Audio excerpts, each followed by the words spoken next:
there's no rules for Super Tuesday.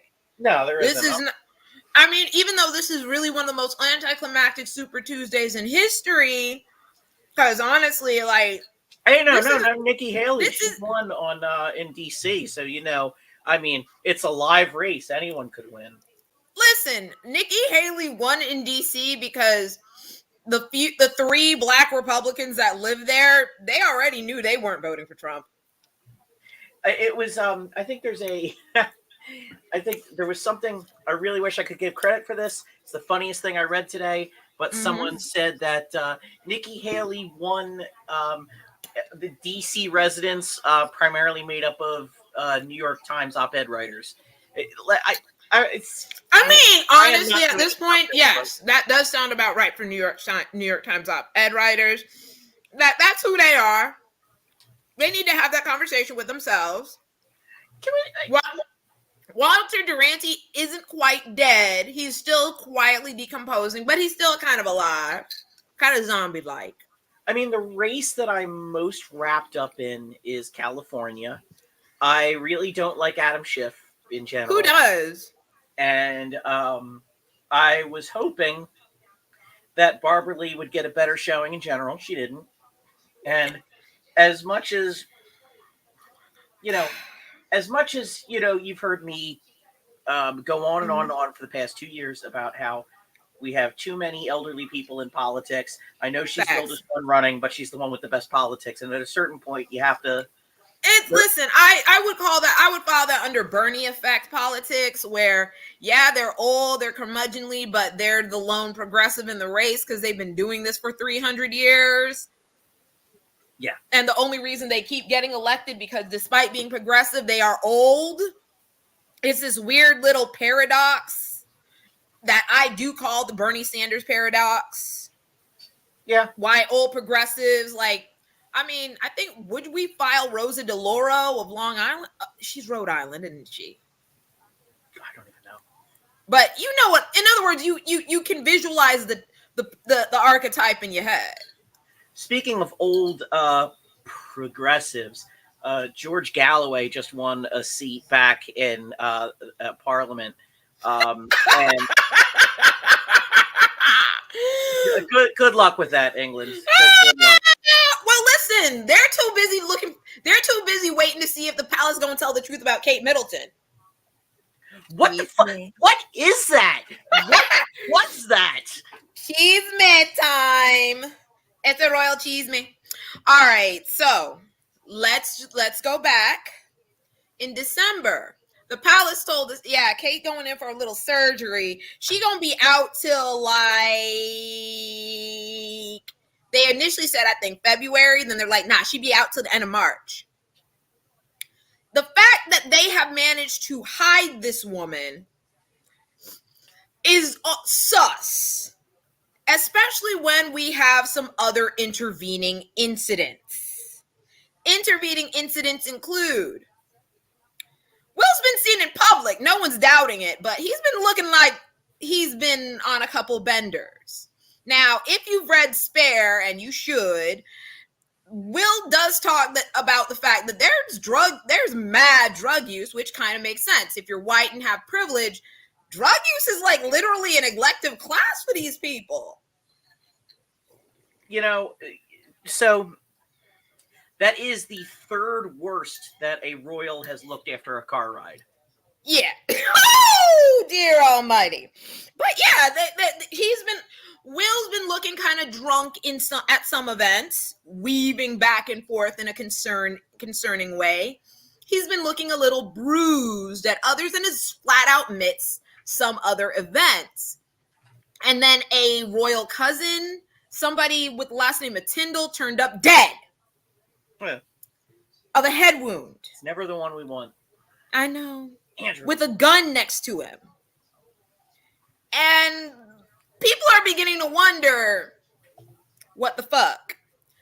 Yeah. And now with Will's MIA, Kate MIA, and then of course the royal mare decided to leave for her teeth cleaning, and we don't know how long that shit'll take.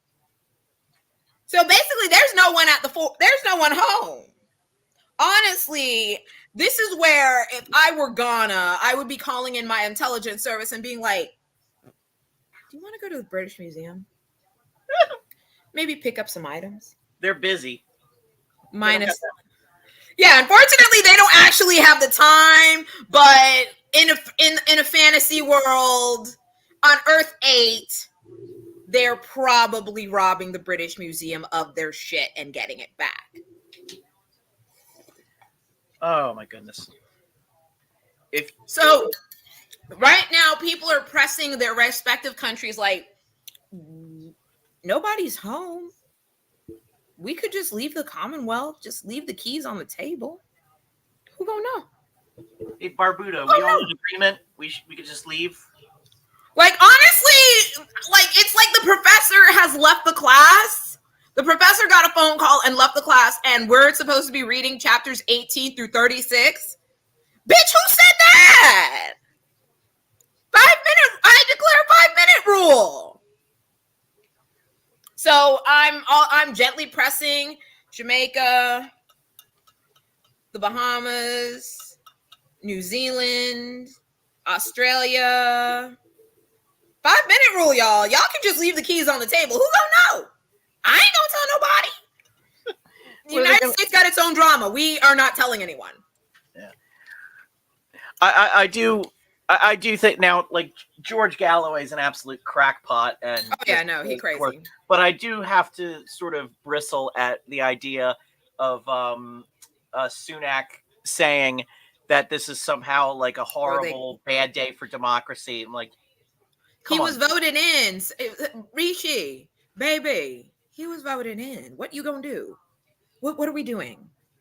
As much as I don't like George Galloway, I do like the sass he brings. Yeah, I'm not a fan of the man, but I am a fan of... I don't even think people actually like George Galloway. It's kind of like he's the anti-Ted Cruz, and that people don't like him, but they do like what he brings to the table. Yeah. Unlike Ted Cruz, that no one likes him and no one cares what he brings to the table. Cans of soup. Lots and and the lots vague of cans of soup. And the vague miasma of Trump's undercarriage. I'm sorry. That was just sorry. That was not. That's not like there. I was drinking something. I'm sorry. That listen. It was there. It was literally right in front of me. I had no choice, none whatsoever. It was low hanging fruit, much like Trump's undercarriage. See, you see. That's what you get. Oh yes. Hi. Hi, special guest. With Sirius here, I can't close the door to the recording room. But I mean, honestly, the cameos are worth it. Because listen, the cameos are beyond worth it. So, let's talk a little bit, as we're waiting for Super Tuesday results to come in. Nothing shocking there, but I do want to see what happens with California. Let's talk about a little bit a part of this electoral season, and that is Biden's insane desire to push this idea that the border is uniquely in crisis right now, and it is a problem that can be fixed by giving the Republicans everything they have ever asked for. Yeah, he thinks that this is the one issue that he can probably... No, baby. Listen, the way the Republicans have approached the border is with a healthy dash of xenophobia and weird, okay? They're not really in it to solve the problem. They are in it to hurt people. They're not in this to solve the problem. If they actually wanted to solve the problem, they'd have done it ages ago. If they wanted to pretend to solve the problem, they would have actually gone forward with the bill you sent them. But they didn't do either of that. So they don't actually want to solve the problem, nor do they even want to pretend to solve the problem at this time. They want to leave it for an insane man, for a sliding into dementia like goddamn Jackie Robinson. Oh, he's going to hate that one. Sliding into dementia, Donald Trump to solve. And with a Speaker of the House who's talking about going to war with Mexico. I didn't, to the people of Mexico, I didn't consign this. Yo no contigo. I'm not with that. I'm one of the people who's gonna be somebody's alibi when they beat down Yolanda when she gets out of prison. Oh no, there's a contingency. It is a multiracial contingency of women and drag queens ready to beat down Yolanda Sandoval. I think her last name's Sandoval. I don't even care what her last name is when she gets out of prison. Like I said, I'm gonna be somebody's alibi. There's a lot of times where I thought to myself, if I'm on a jury, there's certain things I would just never, ever vote to convict. So yeah. I mean, yeah, there are times where you just be like, honestly, he had that coming, and to ask me to vote this person guilty would violate my conscience. Time served. Call it a day. With Biden's issue on the border, he has capitulated in every way and said, we need this. The border's in crisis. The border's in crisis. Is it though? That's it's the damnedest thing. They can talk about the rise in migrants all they want, but the fact is that much the same way that our court system is backed up by, and the IRS is bogged down by a lack of needed personnel, so too is our system of legal immigration. So too is our system of asylum declarants and refugees and people who are coming to this country legally. I mean, really, it's something we've all known and something they've danced around. They talk. Yeah, both parties have made a dog's dinner of the border. It's just one party, at least one party wants to pretend to solve it. The other one wants to just set fire to the whole thing and turn it into a medieval murder free for all that would get us dragged before the ICC. Honestly, I need Lesotho to act. I need the Gambia to act. I need a collective of random African countries to take us to the world, to take us before the International Criminal Court. Just it needs to be done. I don't know why I'm rooting for a collection of random African countries to do it. I mean, how many have we had? Congo, I think, would probably be the perfect one. Yeah, Congo right now, they're going through a genocide. That if they got 25 minutes in Google, they probably could pull together a case.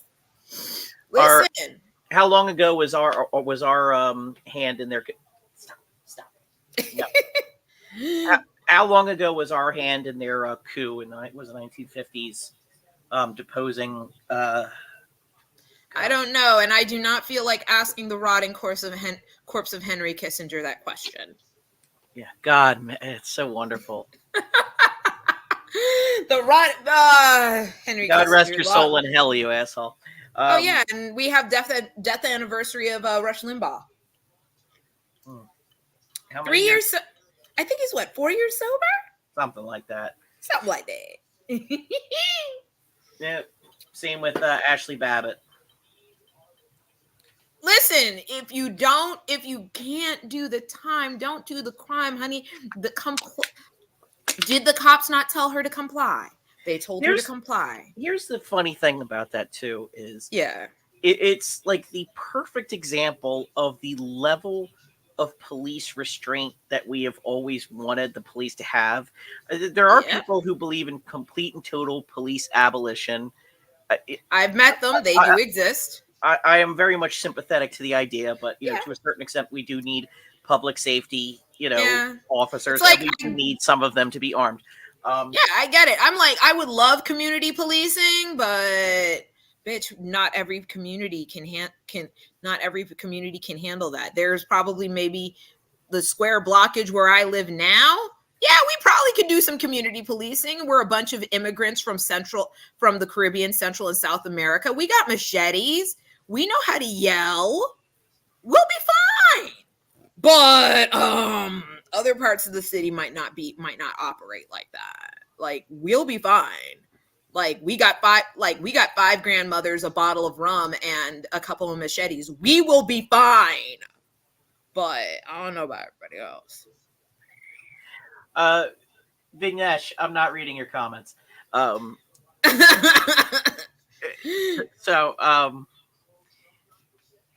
no, I've lost my train of thought, but it's more. I think there's this idea that that brings back Biden trying to appeal to the right, to the center right on the border, is the same sort of thing that happened in that first State of the Union speech, where he made a declaration: we cannot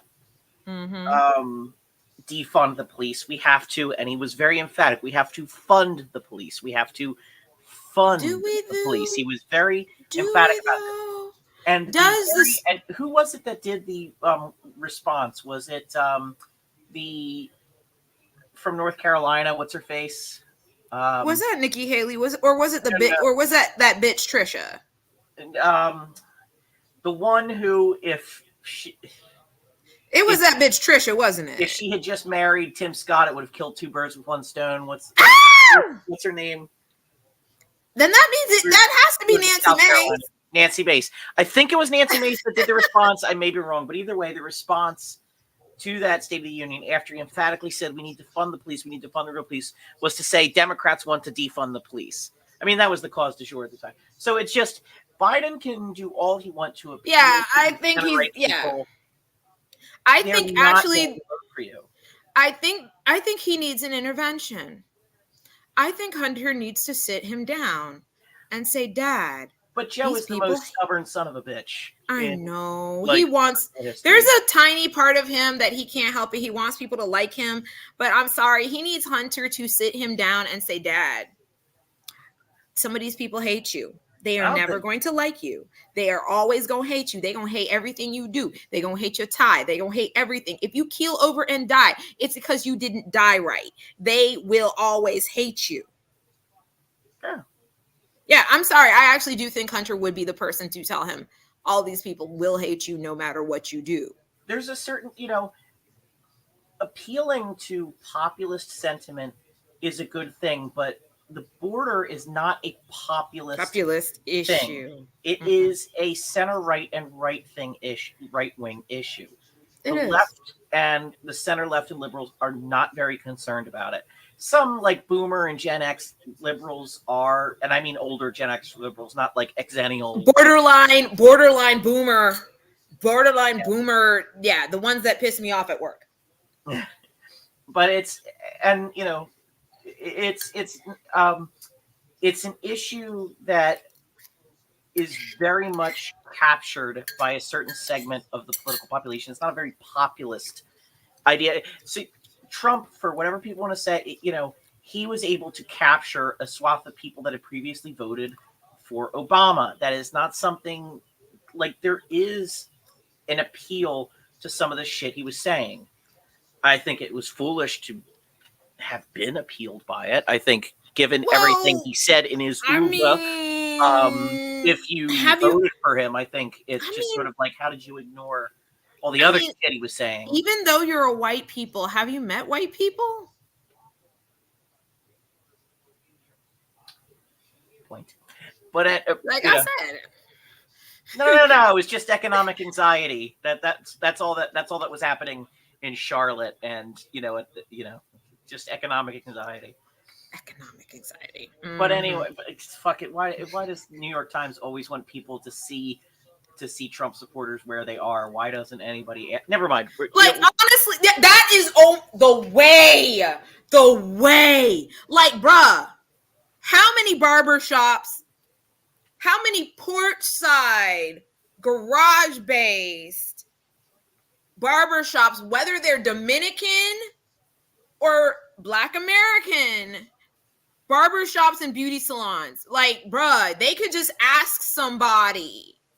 You could ask the night cleaning crew, guys. You could ask the security guards. They will tell you where to go. They'll be shocked you asked, but they'll tell you.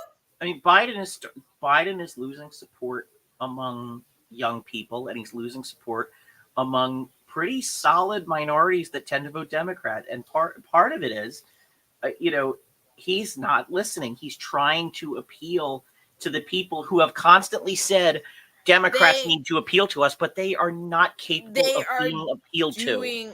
Yeah, they are falling for the mythical white working class gambit again. And they are falling for the mythical white working class gambit. I am tired of every 4 years there is a section of the Democratic Party that drops to their knees, ready to suck off this mythical group that unfortunately y'all been lost. They are not coming back.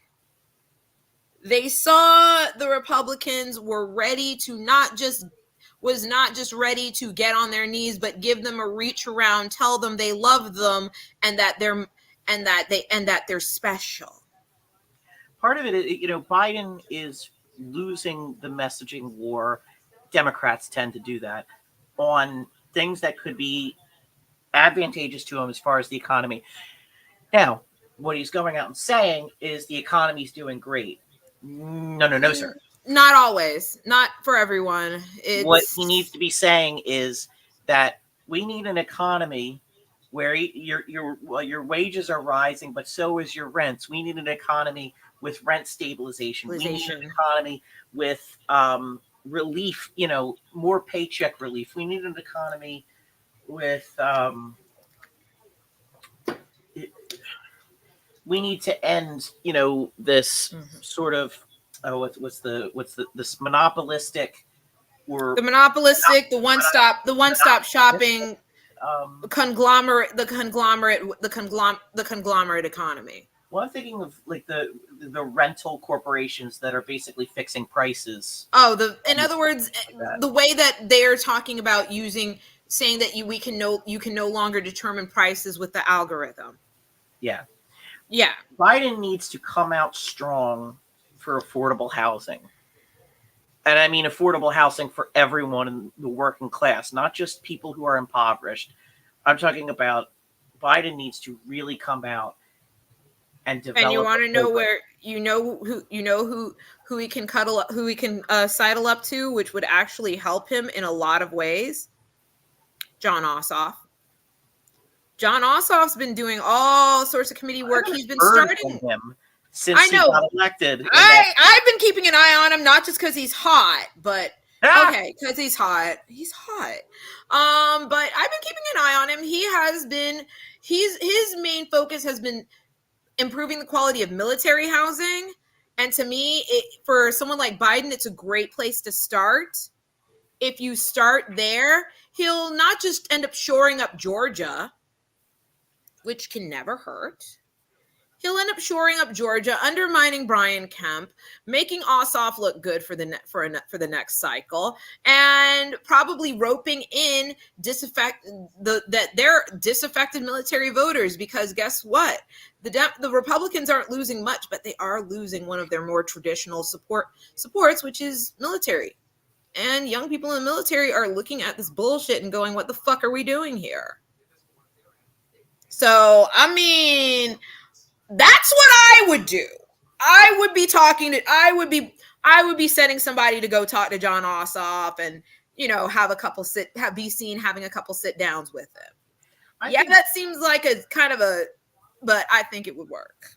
I think Biden it'd be a start. Take a cue from Katie Hobbs and Josh Shapiro and sort of try to work at a federal plan to buy back medical debt.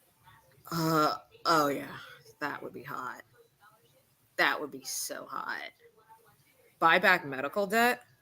That I'm sorry. That shit's hot. Here's the thing, and I realize it sounds like a very sort of like liberal idea, whereas the true idea to revolutionize healthcare in this country is to make it single payer. No, we need to start with the buying back medical debt but the thing is, I know that that's not going to happen is because that's going to benefit progress is patchwork, and we need to talk about realistic things. Yeah. Yeah. But I would say buying back a little medical debt here and there. I mean, if one thing has been proven that can be done in a patchwork fashion, it's definitely buying back medical debt, because there are private concerns, whole churches buying off and canceling and retiring people's medical debt as an act of ministry, as an act of service, as a bitch, you needed to get rid of that. So honestly, if there is one thing the government can do, patchwork and piecemeal, they could start with that. They could definitely start with that. I feel almost defeated when it comes to Biden, because he's on this course to try to chase after a demographic that is just that don't want him no more. They don't want him no more. Alienating both liberals and leftists, to the extent that I think turnout is going to be extremely depressed come the general election. Yeah, and that's the last thing the Democrats want. Democrats do not do well when nobody's coming out to vote, because the only people then coming out to vote are Elmer and them, and a bunch of young white nationalists. Because I remember every year when we used to watch recordings from CPAC, it was a sport to kick out the Nazis. I remember that. When it used to be a sport where, oh, here they come, they're going to yell at the Nazis and they're going to kick them out. Now, them motherfuckers is like in there and they're not going away. This ain't your older brother's Republican Party. What do you call a political party that is supported by Nazis, whose events are attended by Nazis, and who have Nazis as it's like vociferous adherents, and who won't kick out Nazis from their events? What do you call that political party? Oh, like a Reformed Nazi Party 2.0? Yeah. Yeah, because I think one of Missouri's GOP gubernatorial candidates is an honorary member of the Klan. Honorary. We like your work so much where you didn't pledge, but we're going to give you the hood anyway. Yeah, like, sir, like, Missouri. Well, honestly, at this point, who's really shocked by this? Nobody, from what I can tell, none of any parts of Black Twitter that reside in Missouri are not shocked. I'm surprised Black Twitter is still a thing. No, we not. Oh no, it's digital Detroit now. We not going. We not going. Sorry, I accidentally laughed like Jimmy. I accidentally laughed like Jimmy Carr for a second. That was apartheid Clyde gonna have to like shoehorn. He gonna have to turn this into Wilmington. He gonna have to turn this shit into Rosewood. No, we not going nowhere. Fuck that. We made Twitter. He don't have to deal with us. We're not going nowhere. Why would we go anywhere? We don't really have anywhere. We haven't really found a spot for us to go. So it's like Black people are staying on Twitter. We're not going anywhere. He's just going to have to deal with us. We report people. We report people knowing that the reports are never ever going to be handled. We do it anyway, just to get it on the record in case one of these people shoots somebody. Yeah, I've seen a lot of R words, F words, and N words on Twitter. Oh yeah. And a lot of the low key stuff. I saw somebody absolutely get their people's mothers have gotten involved. Somebody went after Zendaya, saying she wasn't attractive and that she was ugly and this and that. And I'm like, okay, Zendaya, as in step on my neck for her Joan of Arc Met Gala look, Zendaya. I saw Todd Holland's girlfriend, not girlfriend, absolutely his girlfriend, Zendaya. I saw someone complaining that she was cast in Dune. It was the same person who was saying, "Look at Sean Young." I'm like, that, like, the Freemen are basically space Muslims. The Freemen are a post-apocalyptic warrior society. You are not supposed to look aristocratic, and everyone knows aristocratic is really a nice word for inbred. We not doing this today. We not doing this How the at all. Habsburgs doing? Speaking of which, Oh man, Edward Habsburg's still on Twitter. didn't one of them just die? Yeah, that was, I think, one of the events that either Will was drunk at or missed. I haven't roasted Edward Habsburg about his chin recently. I probably should, just to remind him that people can do that and not get executed by the state. Like, we should, like, listen, people, if you are on Twitter, find a Habsburg and just roast them on Twitter about their chin and their inbred ass family, just because you can now do that. 400 years ago, you could not do that. You could get killed. Now you can. I'm just saying. This age of social media is something that just could not be comprehended 30 years ago, because if you had told me coming out of The Mask that the star of The Mask was someday going to get into a fight with Mussolini's granddaughter, like, there's nothing that could have prepared me. Or, because this was after Use Your Illusion, if you'd have told me that Axl Rose is going to get into a public feud with the Secretary of the Treasury, like, what? Yeah. Oh, yeah. Or if you'd have told me when I was walking out of Gladiator that fucking Russell Crowe was gonna chunk up, delightfully, but still, was gonna be aired out for being publicly racist to Azalea Banks, but to a black female rapper, and no one was going to care, I would have been like, nobody likes Azalea Banks. And that's the thing. Nobody likes, she's kind of talented, but nobody likes Azalea Banks. It's a damn shame. Oh, well, that's what you're gonna do. I mean, she's got some great memes. If he had said some shit to, like, Halle Berry, they still wouldn't have found his body.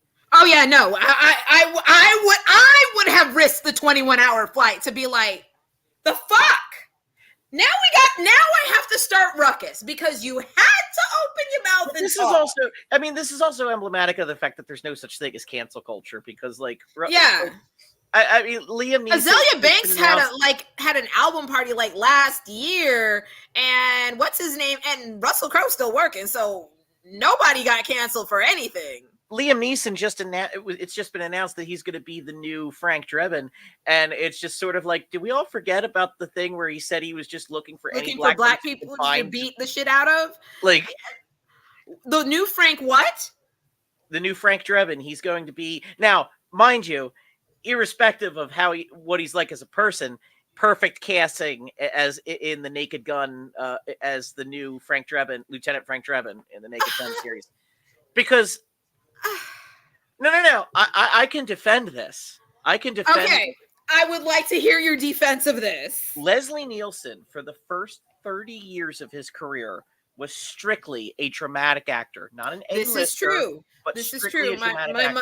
My mother will tell you that my mother told me that all the time, that Leslie Nielsen was actually quite a good actor. And his career turned on a dime because of Airplane. Now, the central conceit of Airplane, of course, is that they got a lot of well-known, serious, dramatic actors, had them play their role very straight while the world was fucked up around them. Yeah, like, I'm sorry, Barbara Billingsley, hilarious. Yeah, that kid with the line about the coffee, hilarious. So, I mean, Kareem Abdul-Jabbar, hilarious. The thing with Leslie Nielsen was that he specifically was able to become a leading man in the roles of a serious, playing a very stone serious type in absurd comedies. That became the rest of his career. Yeah. And I think it's lost on audiences now that his role in Airplane was a departure for him, because the context of the rest of his career just makes it seem like, well, the biggest part of his career was movies like Airplane and onward. So it's The just sort of man part of was his a career. hair was a cunt hair away from Ben-Hur. I don't know about it. I would have liked to have seen that. Yeah, exactly. That is why I know that Leslie Nielsen had some chops, because the fact that you had to pause and be like, "Oh wait, he was supposed Yeah, to be I mean, I could see that. He was not often a leading man. Because I Um, think I don't remember which role he read for, whether it was Judah or Masala, but the fact that he was going to be reading for a top half of the top half of the post for a top half of the poster role. yeah. A lot is sort of made of his role in Forbidden Planet, while not like a serious dramatic movie, not a comedy. No, it's not. But that's probably his highest profile leading role before Airplane. But I mean, the point is that Liam Neeson made his bones as in a lot of small supporting roles throughout the 80s, but in dramatic roles like Rob Yep. Roy in Schindler's List, and he had a Angela's career resurgence. Ashes. Yeah, and he had a career resurgence in action thanks to Mhm. Taken, but all the same, very serious stuff. The only real comedy to speak of was A Million Ways to Die in the West. And Which why is it I'm now just picturing at some point Liam Neeson's going to do a film with Muppets, and we will secretly love it. he should, because he would very much be like Michael Caine in that respect. I don't think he's as Yeah. talented as Michael Caine, No, but he's he could not. play the Michael Caine role where he's treating as the meme goes, he treats the Muppets like fellow It's actors. But actors. I think the point is that him as Lieutenant Frank Drebin fits because he has the career trajectory of Leslie Nielsen. Now, Liam Neeson was a much more successful actor than Leslie Nielsen, but all the This same, is true. 30 years a serious actor, very little in the way of comedy. Then all of a sudden we are going to get him in The Naked Gun. Yeah. And then that just means that there really is no such thing as cancel culture, just genre switching. Some people can do it right. Some people just become Gina Carano. Or Kevin Sorbo. I mean, he didn't have a career to cancel.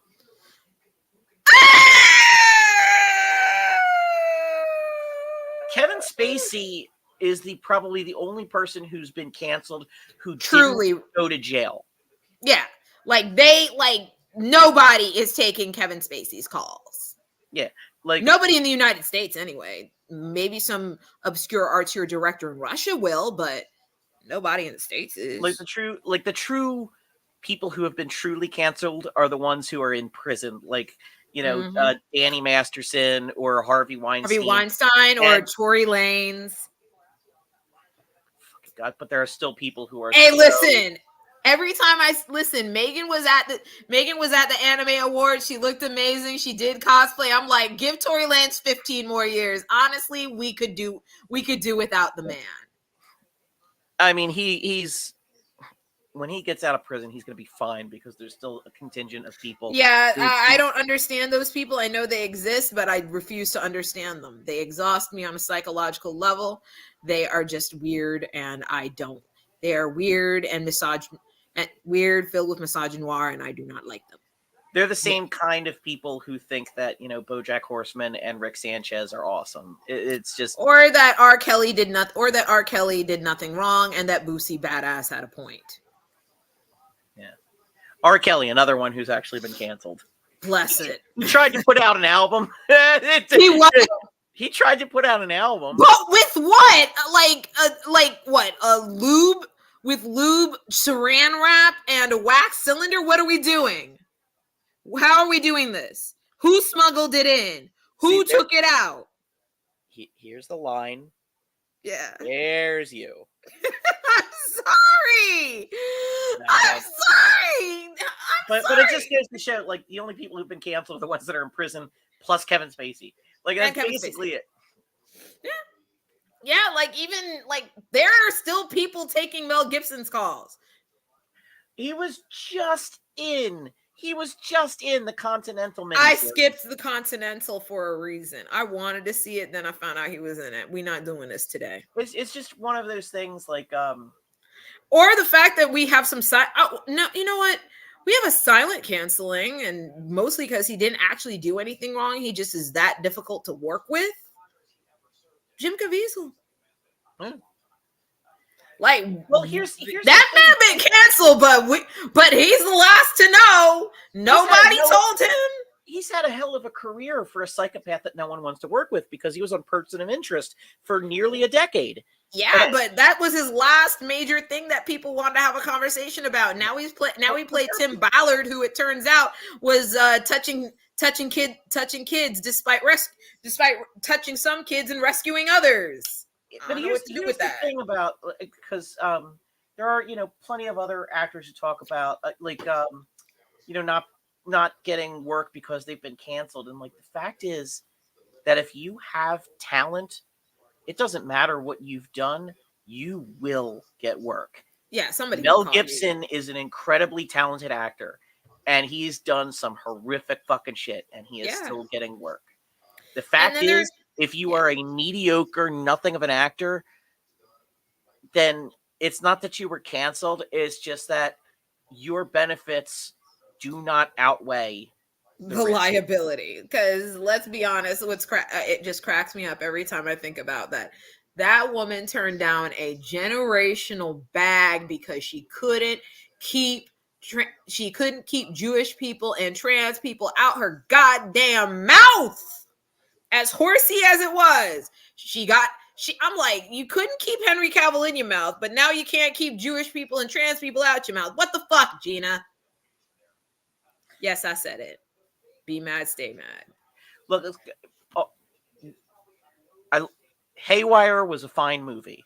Oh no, Haywire was a wonderful bit of female action cheesecake cinema. Cara Dune was a wonderful character. Angel Dust, mwah, chef's kiss. But she's not a good actor. She just did well in roles that were designed very specifically for her type. For her, yeah, and you can find somebody else. I mean, Gabby Tuft finished transitioning. She looked amazing. They calling her mother out in these social media streets. She got an actual day job. Bitch, she might end up going back into the ring, and Lord knows what'll happen from there. Yeah. So yeah, cancel culture, not a thing. It really isn't a thing, y'all. Well, no. I think the only person I can say has truly been canceled is Isaiah Washington. Exactly. Holy shit, it's been like 15 years. Exactly. I forgot he existed. Exactly. Oh my God. I don't even remember who he said those things. I don't remember the actor. He said it. Now the other actor, I mean, I wouldn't call the other actor was by no means canceled. He just whatever. TJ something. I don't remember. But he said I forgot he was a person. I forgot he existed. That is some Katherine Heigl, speaking of Christy Swanson. She was never that talented to me. That's true. Like, I mean, I've seen this. Buffy. I would Let's put it like Buffy, this. I've seen The Phantom. I would cast Jodie Sweetin before I would cast Jodie Sweetin. She's not canceled though. She just retired. She also Jodie will slow down. Yeah, Jodie will fight you. I love her. Jodie will fight. Jodie will fight cops. I love her. I love everything about that woman. I swear it's like I like trans people and I'll fight cops. Like, bitch, you're not canceled. You're just retired. She's not canceled. She's just retired. She's that bitch ain't canceled. She's just retired. That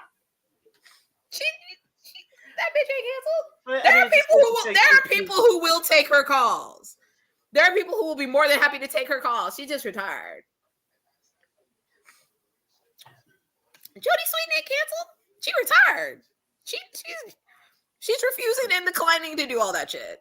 But going back to Katherine Heigl, I will say I bristle at the idea that she's been canceled because she's difficult to work with. But there are plenty of other people who are difficult to work with who still get work. So it's more of Yeah, a sexism thing. And it could be. Yeah, I definitely think that's an people argument you can make in public. people are still going after Monique after all But this she time. was right.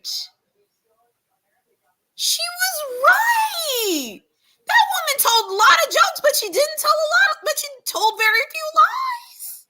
It's kind of what I'm getting at. I think there's still people who want to justify in retrospect the fact that she was blacklisted by the industry by coming out with these accusations of bad behavior, but they've never felt credible to me. Um, and I think I don't know. I've never liked Lee Daniels to begin with because let me put it this way. Uh, Precious is a movie much like Forrest Gump that wants you to believe it is so super serious and so meaningful. But then you actually think Uh, but it doesn't really stand up to a quiet night of thinking about it. yeah, it Like it it's I'm glad I'm glad it led to a bag for Gadbury Sidbay. I mean, yeah. Gadbury Sidbay has a wonderful life and is obviously also the opposite, the opposite of being canceled. Gadbury Sidbay, what? She got an Academy off of that? Yeah. She married now? She pregnant with twins? She's still booked and busy? So, I mean, really, everybody luckily everybody ate to their ability in Precious. You know what I'm saying? They ate to their ability. They got the bag they deserved. I just oh I my god still hate. I mean, you can it still hate Lee Daniels though. and Paula Patton's character is the reason. It's like she's not the reason I dislike the movie, but she is the lightning rod for me because when she goes right, Precious, not just for yourself but for everyone who loves you or whatever that line is. I'm like, oh my god, No, this is bitch. so. This is just this is That was bad. schmaltzy, and It, that was schmaltzy, and schmaltzy. you got That's the schmaltzy, word. and you got mad at it. That's why I And I'm fucking just hate like, Forrest Gump. That's why I hate Forrest Gump, and I will continue. and that's fair. That's fair.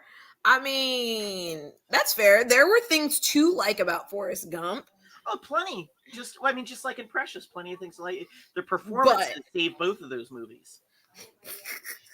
The yeah, performances are what yeah, it was a schmaltz. It's a schmaltzy script made tolerable by good ensemble acting. I just That's what you can say. to this day Schmaltzy. when I see a feather floating in the wind, I just think do do do do do do do. Oh, like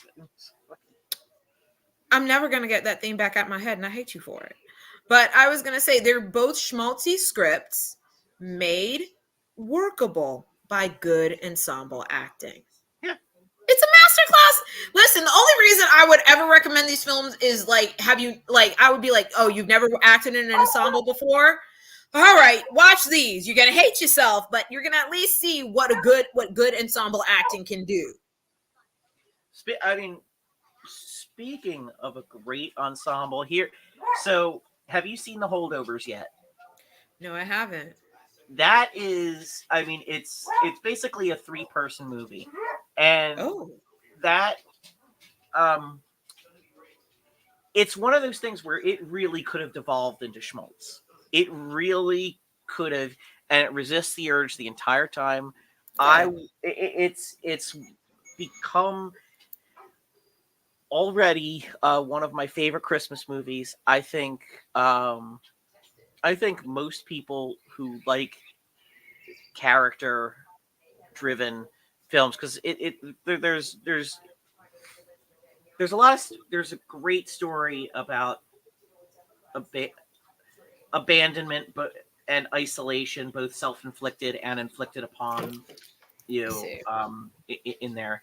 I think everyone who likes character driven movies, I really do think should see it. Okay. Okay, now I'm like really now I'm kind of intrigued by it. I really loved it. It's I if it's hard. I haven't seen all the movies that are up for this this year. I still haven't seen you know I still haven't seen most of the movies that are nominated for. I ain't seen none of them. Be honest, I ain't seen none of them. I sorry. We just rewatched The Abyss. It was the first time I saw it in close to 20 years, I think. Um, Damn, it holds up. There are certain things that I realize that still hold up. And I've wondered why did like certain films I don't know why they made a sequel up, why they made a remake. Like I sat down and I finally sat through The Thing, and I'm like, the remake is, I'm gonna be honest, as schmaltzy as The Thing is, the tension it creates is still timeless, and I didn't understand why we made a remake. I liked the remake. Didn't love it, but I thought it really had a clever way of being a remake and a prequel at the same time, hitting similar beats but not the same. My God, the helicopter crash was like and what preceded that, like that really, that I mean that was a scare. I am surprised there was as much practical effects as there was. I wish it was less. I'm not, because I think what it is people because we've gotten because quality can vary from a screen, from the film itself to the screen to the TV screen, that eventually you get to see the seams between what's real and what's CGI. Practical kind of erases that, and as a result you kind of just get kind of sucked in. Yeah. I mean, obviously, like the scene in the helicopter itself wasn't practical, Practical. but like a lot of the stuff was. And Yeah. I loved the different tests they used in this one. I love that the characters were smart. That In other words, they went to that Jordan Peele school of horror where the real horror, that true real horror, is watching people do all the right things and it's still going to shit. yeah. I mean, that's it's an interesting, like, horror is one of those things I always appreciate when it's done well, because Yeah. it's such a cheap genre to make, and so many Yeah. horror movies are made. So it's really easy And to. yeah, and as somebody who's been in a horror movie and went to, when I went to MegaCon, I realized that for that making a horror film can actually be really inexpensive, considering how many people are out here flogging their made in a weekend horror films. Which horror movie was it? It was some, oh my god, I forget. It was a one made in Florida, and it was not, it was, I forget the name. I think it was about a hitchhiker. Okay, nice. I mean, listen, we don't really hitchhike in Florida, but okay. I was, if you look in the background, in this movie called Neighbor, with Oh yeah, I'm America still Olivo. I I'm was the still I'm still friends with what's his face. yeah. Yeah, your cousin, whatever. I Yeah, don't know. Yeah, Rob. yeah, Rob. Love that Um, guy. yeah, like I mean, when you think about how cheap they are to make and how many people are actually willing to give up their weekend to be like, yeah, no, I'll do this for you. But I think that's why I appreciate horror done super well. And so Hmm. Thing, not a great All movie. right, I'll probably check out the remake and see how and reevaluate my feelings I about don't think it. I don't think you need to reevaluate. I'm just saying I liked it. That's all. I don't think it's worth reevaluating. It's not a great. I've only seen it the one time, and I liked what I saw. I'm not going to sit down and watch it a second time.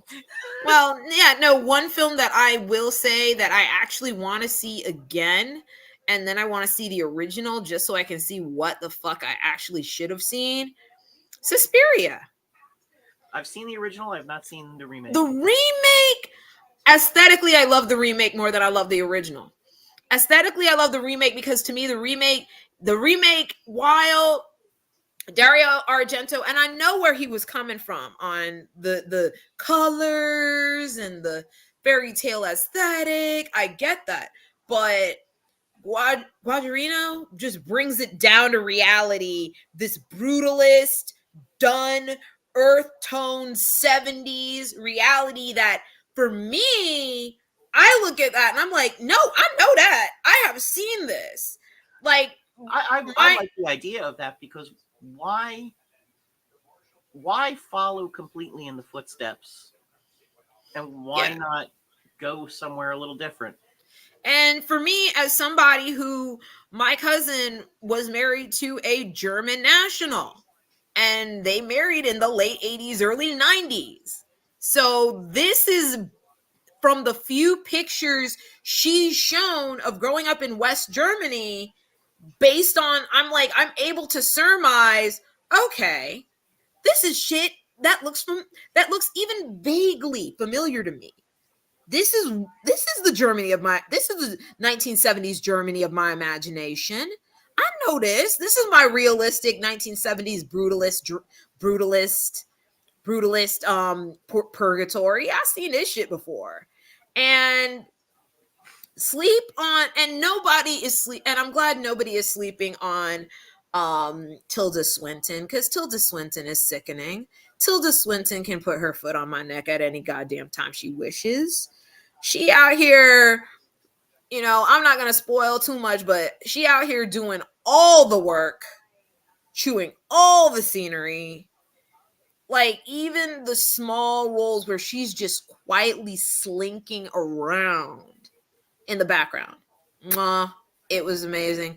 And I'm going to be honest, one of my favorite parts, and I think he did intend to put this in as a laugh. After the climax, they are cleaning up the room in which the climax takes place, and someone slips. That shot is such a short, like probably 45-second shot, and I'm dying. Like, I think it's like he's like, okay, we've all been through this. We made it. Okay? Here's a laugh. This shit fun. Here's a laugh. Y'all needed this. You earned this. I mean, honestly, that's what it felt like. It felt like that last scene was, you have earned this laugh moment. Here, enjoy it.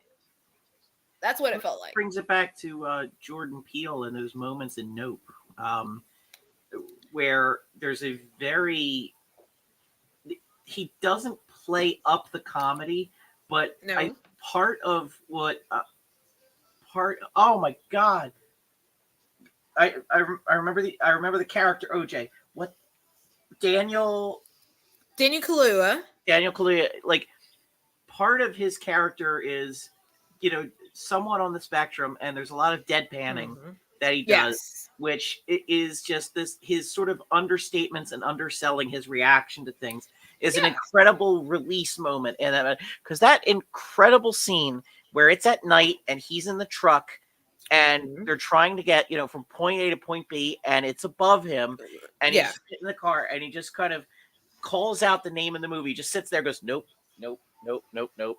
And it's just like, that is like such great horror knows that balance between tension and release very well. And I think having a big laugh moment after the end of that part of the movie, I think that's a great sort of ploy. Like usually the laughter moments is cutting the tension somewhere in the middle and throughout the movie. I wouldn't have thought. I'm kind of coming toward the end, the idea that maybe we don't cut the tension till the end, because honestly, once it's all over and you cut the tension at the end, then it just feels like, okay, I can let this all go. Well, I mean, that was kind of how Get Out ended, also, with a really big laugh after everything. Yeah, of him going, "I told you not to go over there." And and the thing is, it was so true to every part of the movie as well. Yeah, I did like the explanation that the sort of tonally proper ending would have been the original ending, but we were in a shitty place as a nation, as a country, as a people, and we needed the ending we got. Was his we needed the ending we got, and honestly, I've always wanted to give a in the middle ending, where the ending is you get a fast forward a couple months later, you get a shot of the news and people getting arrested or people further investigating, Chris is going to bed. Rod is on the couch. You get to see that all the stuff, half the stuff in the apartment's cleared out. He has a therapy dog. He's trying to put on some white noise to go to sleep. The therapy dog is lying across him. He's putting an eye shield down, and then all of a sudden you still hear the tink tink tink of the glass and the now sink, and it ends. Oh yeah, I've always thought that should have been that this ending in my head. I'm a firm believer in ending movies, horror movies specifically, as soon as possible. Whenever something has an incredible, like dramas, like The Lord of the Rings, I'm fine with the number of endings it has. I am fine with it. There's like 14 endings in that shit, though. And it needed all of them. There were a lot of threads. I will fight on this. But when it comes, no, give me that. Sirius is not agreeing that. He has no agreement with that. Sirius, come here. Sirius isn't agreeing. Sirius is registering his displeasure. He is such a troublemaker. Unbelievable. But you knew that. He had the oven mitt. It's on the floor. No gift. Sirius, come here. You can give me the oven mitt. Thank you. But I'll close with this about horror movies and endings. I think horror movies have this tendency. I mean, not all horror movies. Some horror movies, there's different. But those horror movies that sort of end in a grand climax of sorts, I think it is best to end before you've had a chance to catch your breath. I think that 7 should have ended through the scope of the sniper rifle when John McGinley's SWAT character is going, what the fuck just happened?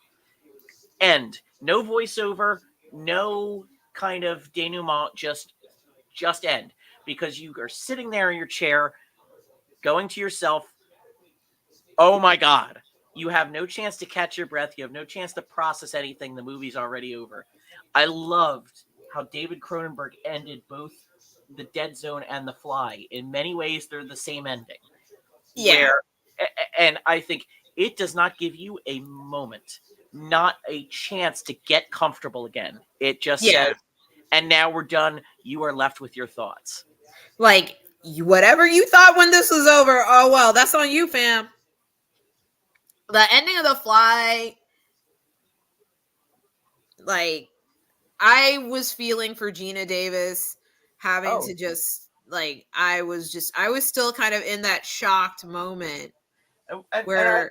I loved how clever it was to make Stan Getz's character a sort of nominal hero in the end. I mean, he's a scumbag. He's not likable. But he's not likable till the very last 15 seconds. He's not likable at all. Like, bitch, don't get with him after this is over. I know trauma's gonna force you to bond with him, but don't do it. Don't do it, ho. Ho, don't do it. Well, it's about 9:00, so that's going to be the end of the show for now. We didn't get poll closings. Yeah, okay, so before we walk away, let's just take a look at Super Tuesday polling. Yeah, where are we? Of course he gonna win Texas. They're just as hateful as he is. I don't know why we acting like we're shocked here. I'm personally a little shocked that in Vermont, Trump is only at 48.6%. The fact that he's underperforming honestly is an opportunity that I'm shocked that the Democrats are not taking advantage of. He's underperforming, motherfucker. He's underperformed pretty much everywhere. He's won, but he's underperformed. While the incumbent has performed at numbers, maybe a little below in spots, but at expectation. In other words, he out here pulling B minus, C plus numbers, Meanwhile, this crazy motherfucker pulling these F minus numbers, and he exactly. I am just going to look at the Democratic presidential primaries and take, obviously, Biden's winning all of them, but I do want to see if I can get. Where is Biden? So Massachusetts only has 4% of the polls in, so we don't get to see. But they didn't even break. Uncommitted has 2 delegates. I thought they'd broken 10 by now, but oh well, here we are. Well, we'll have to see. I mean, Uncommitted is still beating Dean Phillips and Marianne Williamson, which is just. Dean, go home. You got money, sir. Leave us alone. So here we go. Let me take a look at North Carolina, because that has. I already know that hateful motherfucker won the gubernatorial primary. That man he's just the right kind of. I don't want to say it. Oh God! So once in my life, I don't want to say it. With 50% of the vote in, there is 10% on no preference in North Carolina. This is pretty. That's historically. I think that's about historical norm. Historical norm usually about 10 to 15. That's usually that sounds about historical norm. Is that for with an incumbent? Yeah, I think that's usually I think Obama pulled down on average 10 to 15% uncommitted when he ran for re-election. So in Virginia, 77% of the votes in. Marianne Williamson has gotten 8% in Virginia. Oh snap. Oh, the orb posting has made a difference, y'all. Oh God. All right. Well, that's going to do it for today, and we will be back next week, provided I'm not swamped with work. But in the meantime, have a wonderful evening, everybody. And this just in: David Zaslav somehow still alive. Good night, everybody.